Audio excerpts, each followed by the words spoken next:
a bit scary, isn't it, when you're locked in the dark, big metal space.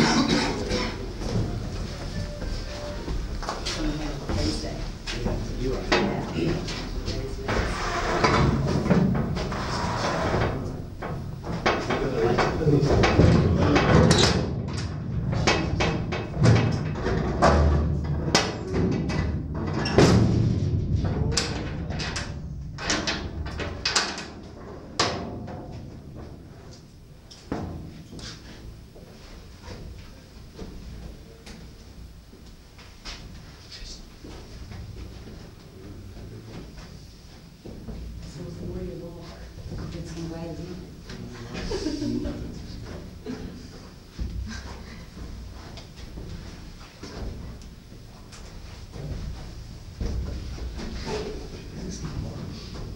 I didn't like being shut in.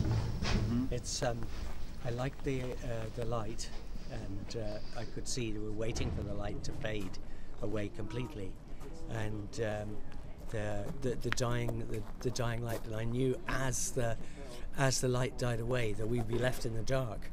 And I realised before we went in, we had no contract with you as to when we'd get out again.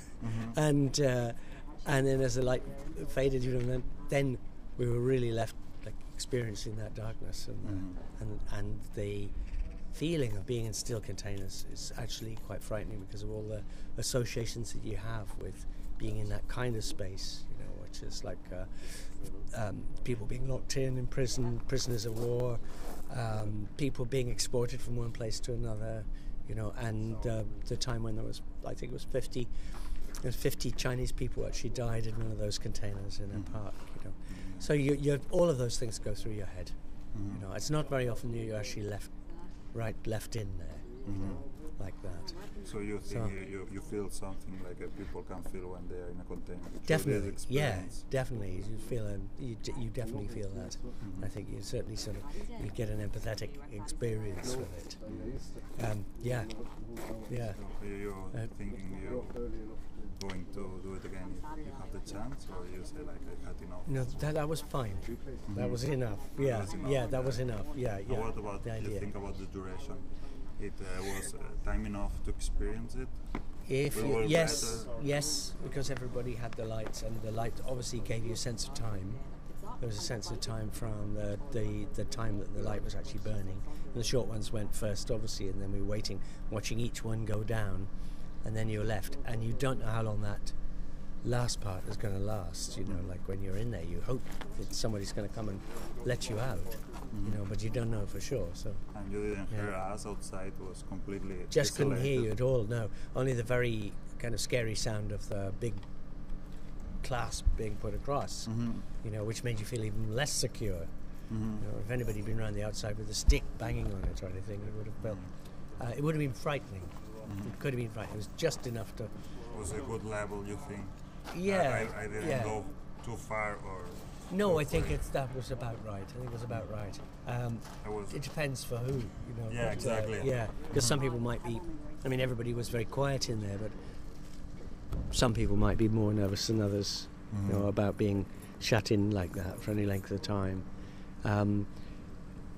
If you had any fear of that, or fear of the dark, or just the idea of being the claustrophobic feeling of being shut in. Yeah, I'm so sorry that. Yeah. I tell to everyone else that if you're afraid of darkness or claustrophobic, don't go in. But yeah, that was fine. That's all right. No, that was fine because you let yourself in for it. You let yourself in for the experience, so it was okay. But there's definitely associations with the container. The steel container has a lot of associations with it. It's not just a neutral, dark space. It is a imprisoning space. A big steel thing. Is that connected with the traffic of people, but it's connected as well with prison, like yeah. Not allowed to go, like they cut. You the could be experience cut your freedom in a way. Exactly, cut your freedom. You could be Taliban, and you could be American troops just driving you in there and locking you in. Anything like that. All of those thoughts go through your head. Okay, thank you very much. Thank you, Thanks Marcel.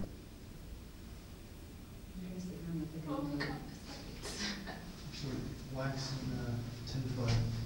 Once you burn that together, it's really just pops, really burns really well. So it's kind of like a Badia. Heats up, yeah. You've got two beans. Yeah.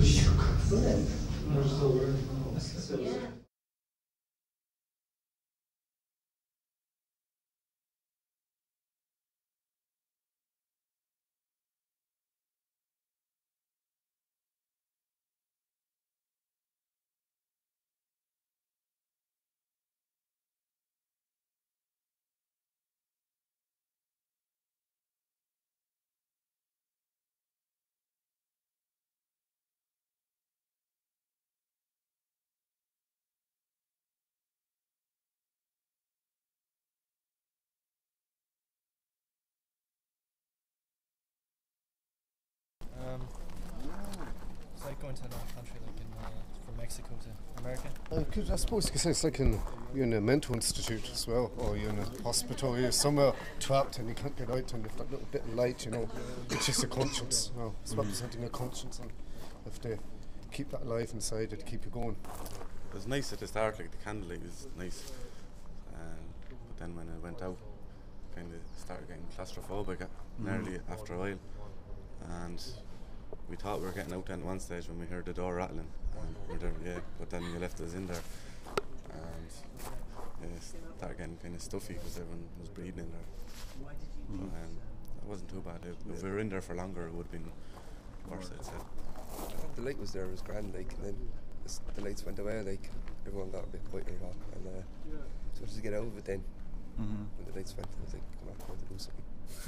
It was good, like, at first, like, when we were all, like, sharing the light, like, we were all, like, bonding and kind of laughing amongst ourselves, and we were kind of counting down to, like, whose light would go out the quickest, and yeah, it's like, after a while when we heard the rattling, we kind of all thought, oh, we're going to get out, but we weren't, like, and we were kind of just eager to come out then. I thought the start of it was kind of ritualistic, like it was like a ritual, kind of, it reminded me of like a memorial to people who have been in that kind of a position.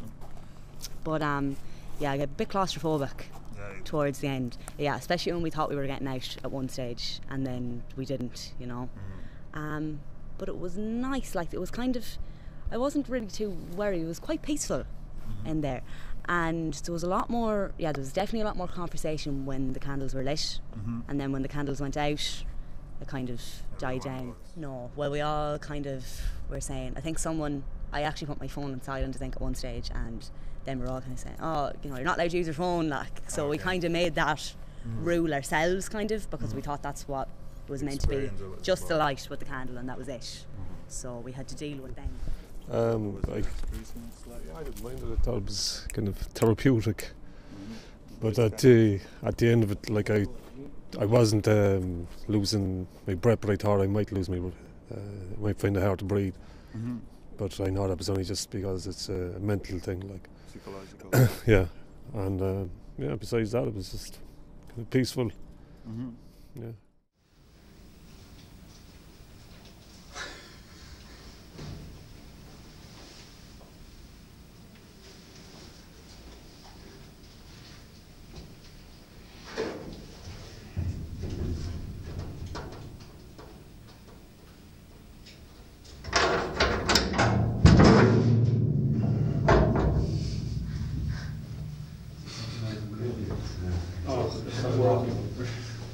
All crossing the border to America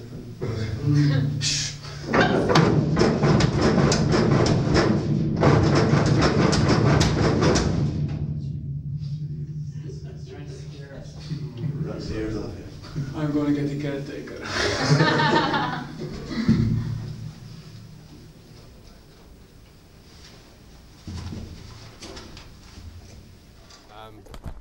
From the outside perspective, someone who was outside with Marcel at the time,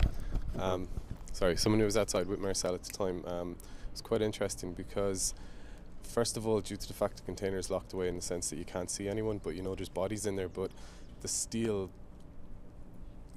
because of the material of the container, it's like you somewhat feel like almost like power. You feel so powerful. You know what I mean? Because like you have full control into resolving the idea of whether to get out or stay in there. You know what I mean? So, you know, while we were on the outside, we could have, like, it was us. We rattled at the door. It was very empowering.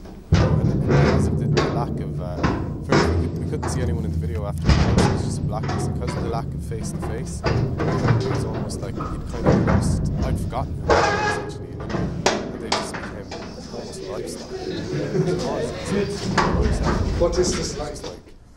I don't know. It was what is it I'm trying to say now? I suppose you can see if someone is like from the people who transport the people within the containers, whether they may never even see them, they just may come onto the ships, but like they're aware they're in there, but because they never see them, they lose that human connection. You know what I mean?